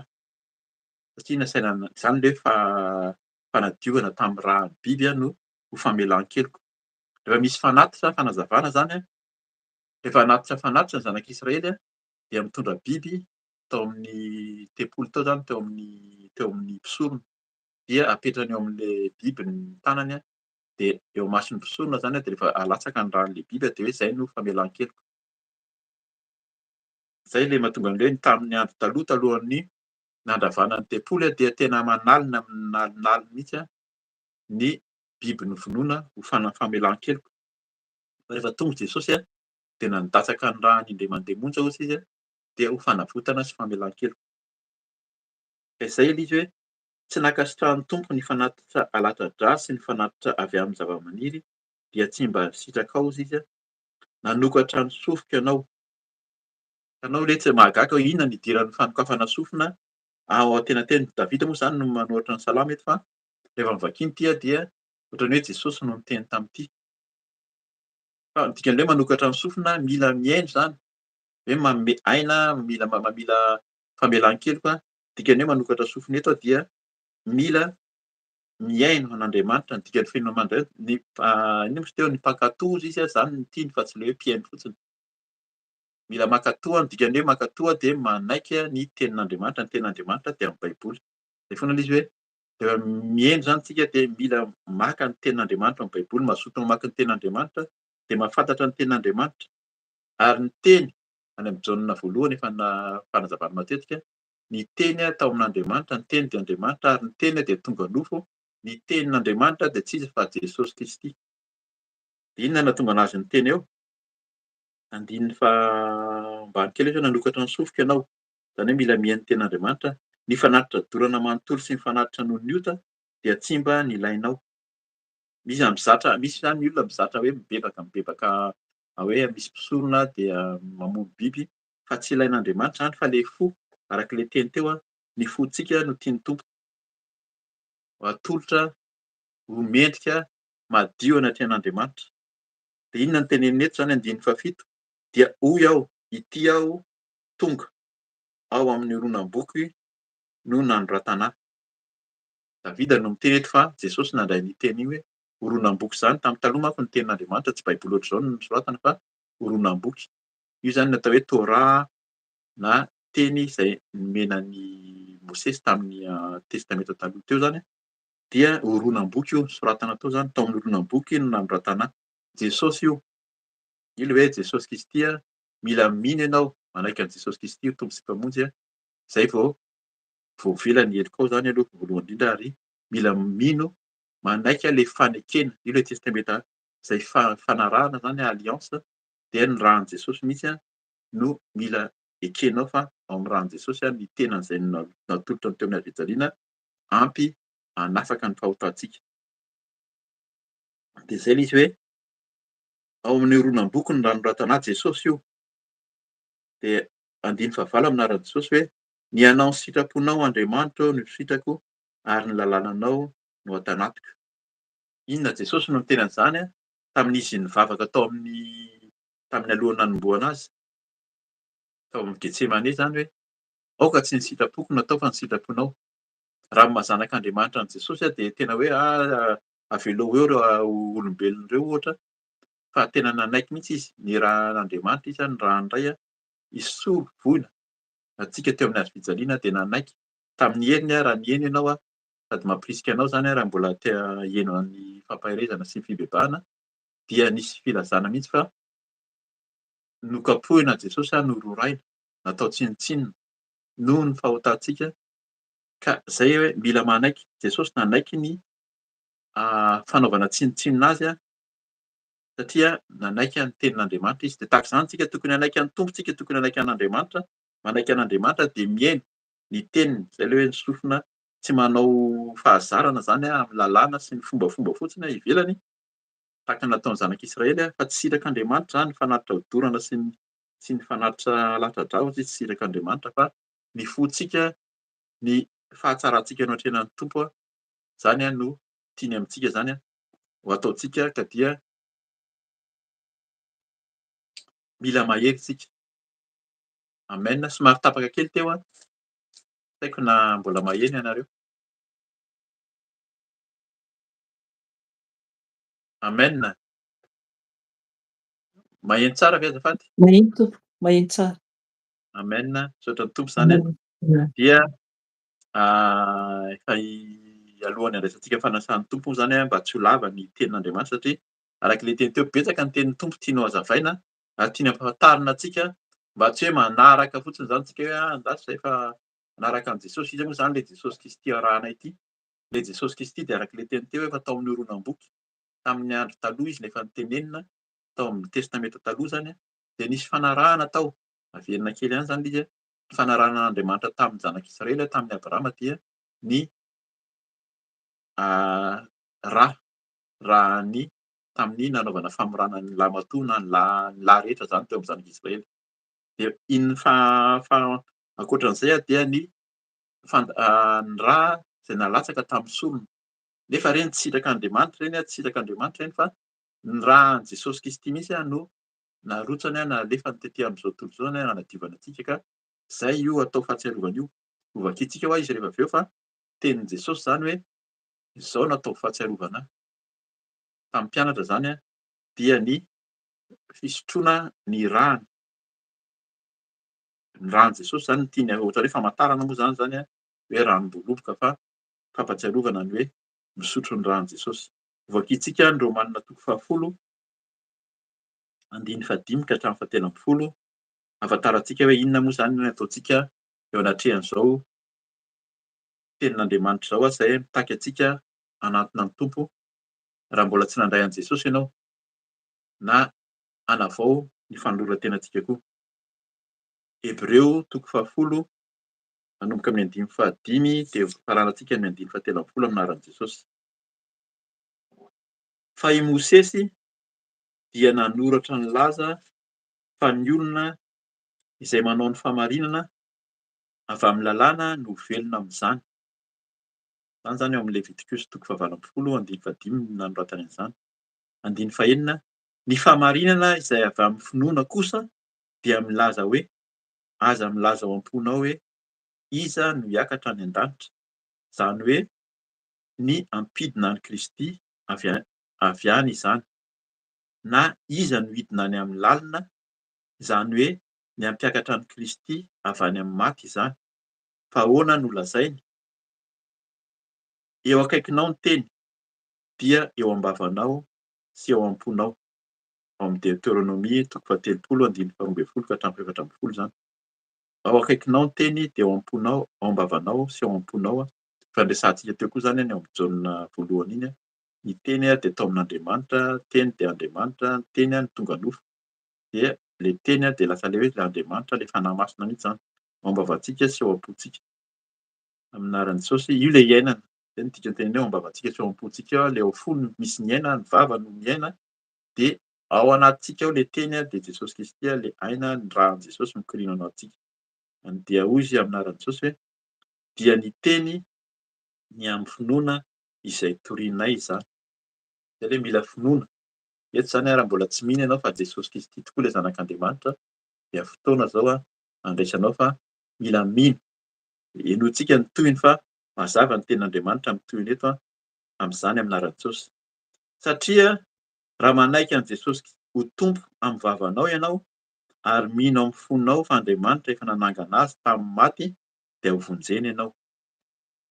Zay zany mino an'i Jesosy Kristy sady mino fa Andriamanitra nanangana azy tamin'ny maty. Misy ny olona mino fotsiny, mino an'i Jesosy izy na ny araky ny filaza matetika na ny silamo ary. Ny anjareo hafa ny Andriamanitra ivavahany sy ny finoany fa mino izy hoe Jesosy zany anie ka hoe mpaminany. Fa ny tena finoana takin'ny Tompo dia hoe mino amin'ny vavanao sy amin'ny fonao fa Andriamanitra efa nanangana azy tamin'ny maty.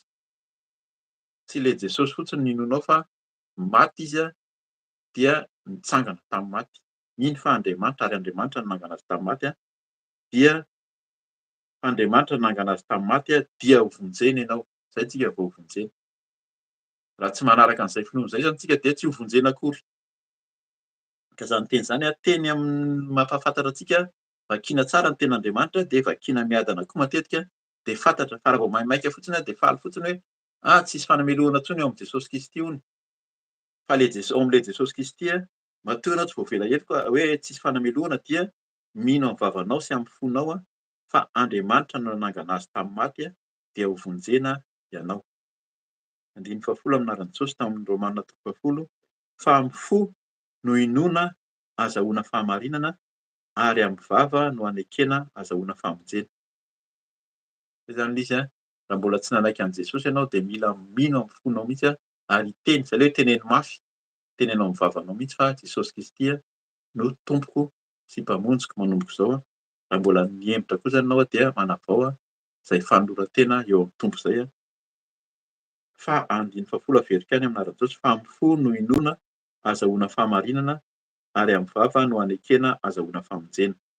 Fa hoy ny soratra masina, tsy hitsanga menatra izay rehetra mino azy. Any amin'ny Isaia 40 zany 15-20. 15 amin'ny anaran'i Jesosy, fa tsy misy hafa na jiosy na jentilisa fa iray ihany ny tompon'izy rehetra, sady manan-karena omena izay rehetra miantso azy izy, satria izay rehetra miantso ny anaran'ny Tompo no vonjena. Misaotra ny tompontsika na izany teny izany ary izay rehetra miantso ny anaran'ny Tompo no vonjena, miantso ny anaran'i Jesosy any amin'ny Joel 3:5 manamasina izany. Dikan'izany ny teny rehetra izay ambara eto zany dia arak'ilay teny teo, tsisy fanekena taloha na fanekena vaovao fa talohan'i Jesosy, taorian'i Jesosy fotsiny zany le hoe tenin'Andriamanitra izay tonga. Satria raha vakiantsika ny teny izay tenenin'ny Romanina tamin'ny Romanina tamin'ny Paoly eto dia zavatra voasoratra tany amin'ny testamenta taloha tany ihany izy. Levitikosy, Deutéronomie, Joel, Isaia. Efa tamin'izany no nanoratana ny hoe Jesosy Kristy ilay horonam-boky hozy izy arak'ilay teny teo tany amin'ny Davida indray ary no miteny an'izany any amin'ny Salamo. Ao amin'ilay horonam-boky no nanoratana an'i Jesosy dia Jesosy Kristy izay ivavahantsika eo. Io mila hinoana amin'ny vava, tenenina sy amin'ny fo dia izay zany ilay Jesosy Kristy izay ivavahantsika, antsointsika io ary io le antony izao anaovantsika ny fandraisana fanasan'ny tompo io ka dia misaotra an' Jesosy tsika, misaotra ny tompontsika mampianatra amin'ny teniny araky ny fanahy masina. Zaho manokana zany araky le teny teo hoe efa nomboka ny fotoana mihitsy vao nampahafantarin'ny tompo hoe io Romanina toko fahavalo io no raisina. Ny andiny voalohany raisina nasain'ny vakiana fa rehefa ny vakiana ny tohina dia zay no tena ampahafantarin'ny tompo hoe inona moa zany tena antony. Averena kely izy hoe tsy koa amin'izany dia tsy misy fanameloana ho an'izay ao amin'i Kristy Jesosy. Raha teo tsy voaheliko tsika dia mila mandray an' Jesosy.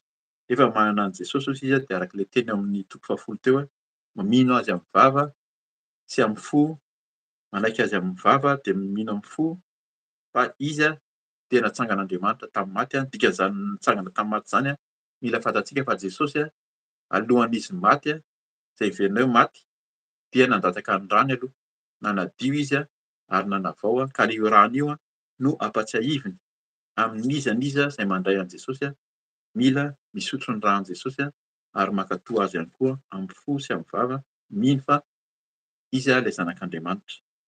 Dia misaotra ny tompontsika amin'izany teny izany voninahitra ho an'Andriamanitra irery ihany. Hanomana amin'ny fomba mampanahitsika handray ny fanasan'ny tompo izany. Ny hanorenantsika azy moa zany be dia be ny teny izay fanorenana ny fanasan'ny tompo fa ny hanondraisantsika anazy izay atao hoe mahazatra fa mba ahafahantsika miomana tsara dia ny eo amin'ny Korintianina voalohany toko faha 1 manomboka amin'ny andiny fahatelo amby roapolo ka hatramin'ny faha 4 tsy vakiantsika manontolo izy fa avy eo angamba no vakiana ihany eo amin'ny andiny ao manaraka eo. Tsy vakiana matetika izy ity fa ohatran'ny tiany tompo tenenina hoe vakio ihany alohan'ny vavaka aorian'ny fandraisana fanasan'ny tompo zany dia hanao vavaka tsika ny amin'ny hoe fanoloran-tena zany fa ho vakiana zany manomboka amin'ny andiny fahafito amby roapolo aorian'izay zany alohan'ny vavaka fanoloran-tena alohan'ny hamaranantsika ny fotoana. Fa zao zany tsika dia hanomana amin'ny fomba mampanahitsika handray ny fanasan'ny tompo hitsangana tsika tsirairay avy handray ny fanasan'ny tompo hiomana tsika fa nanomana ny ranom-boaloboka ianao sy ny mofo ka dia hitsangana tsika hamaky ny tenin'Andriamanitra amin'ny fanorenana izany ao amin'ny Korintianina voalohany toko faha 12 amin'anaran'i Jesosy.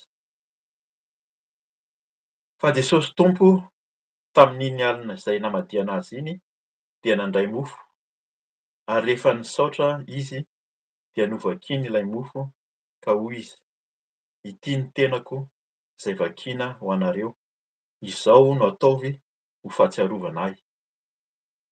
Dia arak'izany koa ny kapoaka rehefa nihinana ary hoy izy: ity kapoaka ity no ilay fanekena vaovao amin'ny rako, izao no ataovy ho fahatsiarovana ahy, na oviana no misotro ianareo.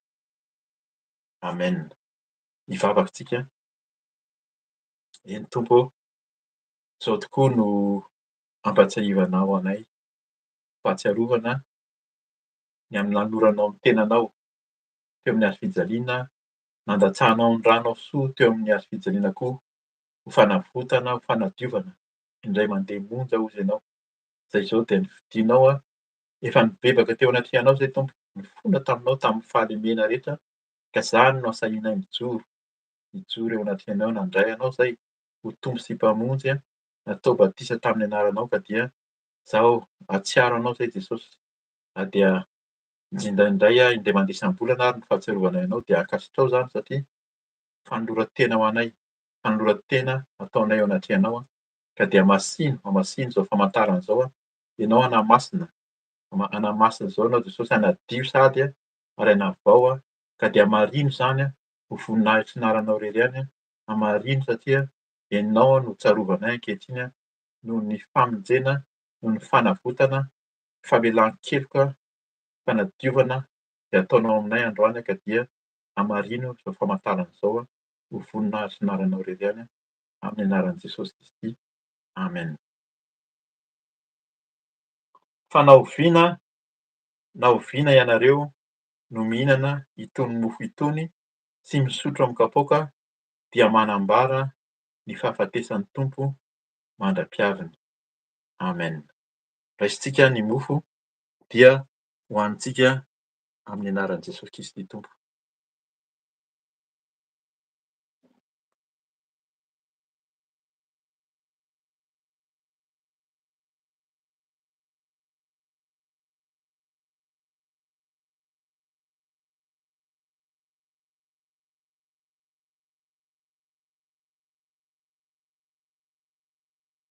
Amen.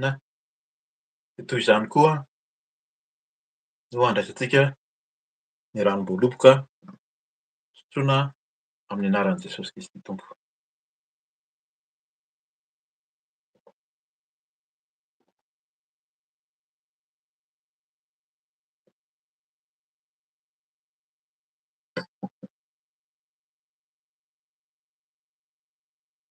Amen. Ivavakitsika Tompo. Sotranao izay iray nanoloranao ny zanakao iray tokana ho famonjena ho fanavotana anay teo amin'ny hazofijaliana. Sotranao Jesosy hanolotra ny tenanao tokoa.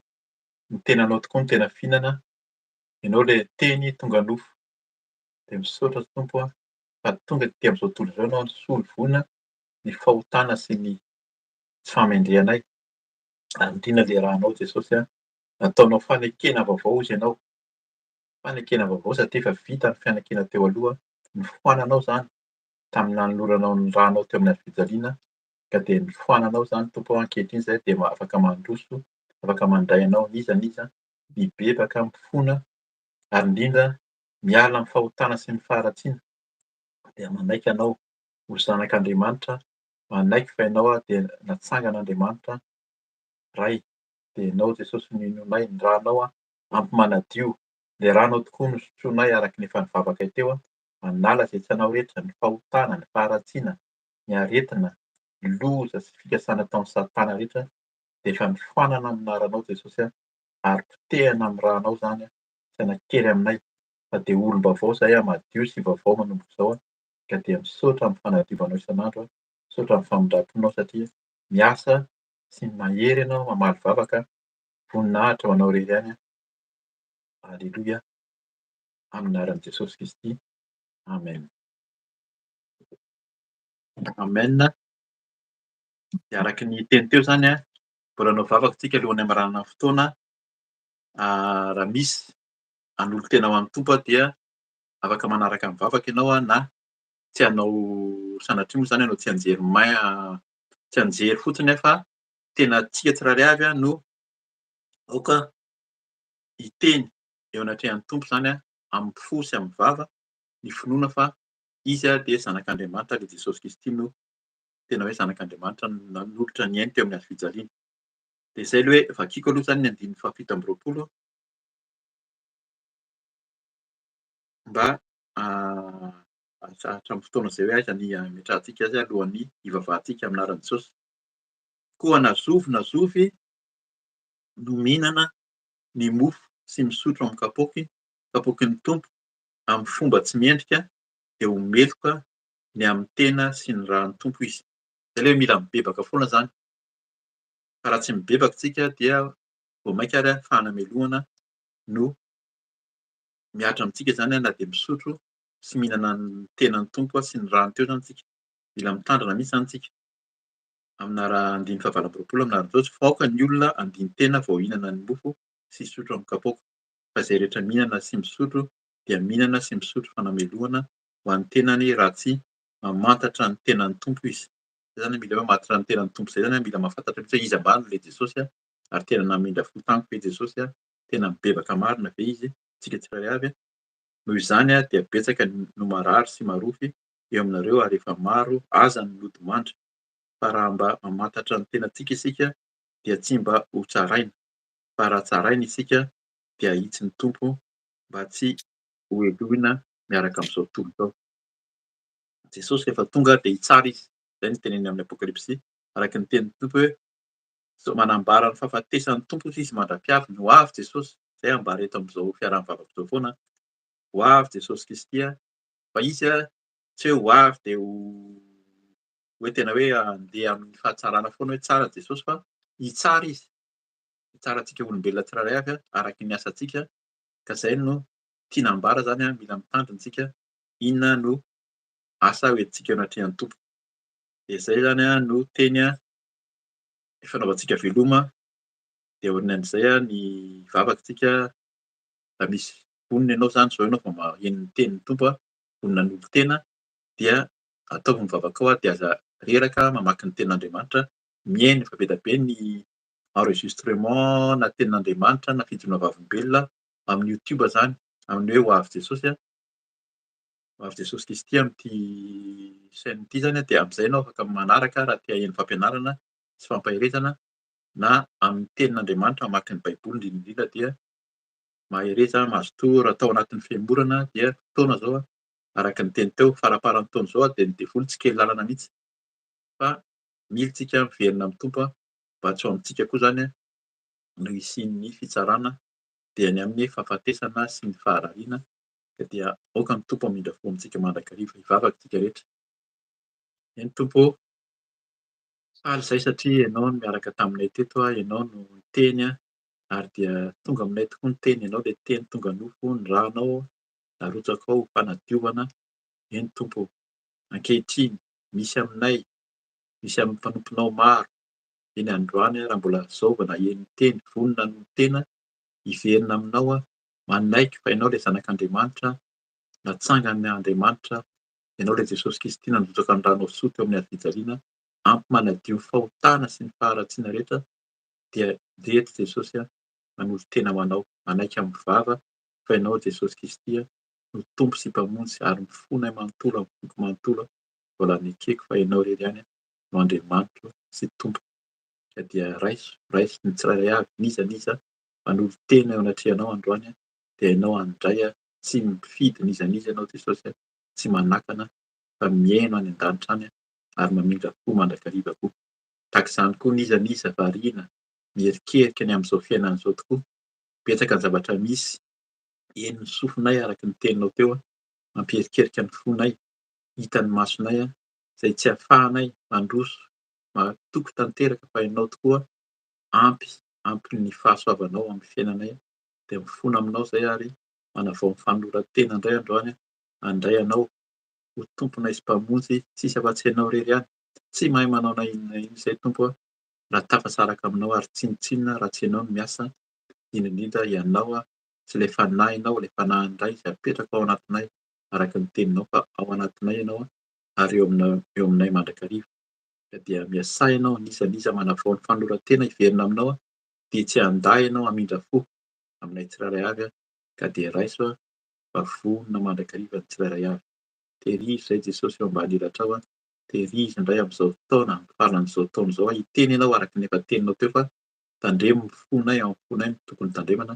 Mbola misy teny hafa izay mbola tianao ambara ka dia aoka izay handray vonona hiaino izay teny fampitandremana indrindra amin'izao farany izao. Izao natao hoe andro farany araka ny teninao ho avy ianao ka ataovy miambina izay mba ho anisan'ny tafakatra, anisan'ny voaray eo amin'ny fanjakanao Jesosy. Misaotra amin'ny fiasanao, misaotra amin'ny famindrapo, misaotra fa ianao rehefa tia tokoa dia tia hatramin'ny farany. Dia amin'ny anaranao Jesosy Kristy naovanay izany vavaka izany amin'ny voninahitra ny tera sy ny haja kosa ho anao irery ihany dia Andriamanitra masina, masina, masina tompon'izao rehetra izao, henoko ny voninahitra amin'ny tany rehetra. Aleloia, amin'ny anaran'i Jesosy. Amen. Amen. Dia misaotra ny tompontsika ny amin'ny fotoana androany ka dia mampahery anao mandrakariva zany amin'ny heriny dia fotoana isaky ny amin'ny valo aty Eropa ihany foana zany izay hibebahantsika sy hifampizarantsika ny tenin'Andriamanitra izay fampielezantsika. Manao veloma anareo izay mianadahy amin'ny anaran'i Jesosy. Sitrapon'ny tompo dia mionetsika sy amin'ny heriny izany amin'ny anaran'i Jesosy Kristy. Aleloia. Amen. Amen. Veloma tompo.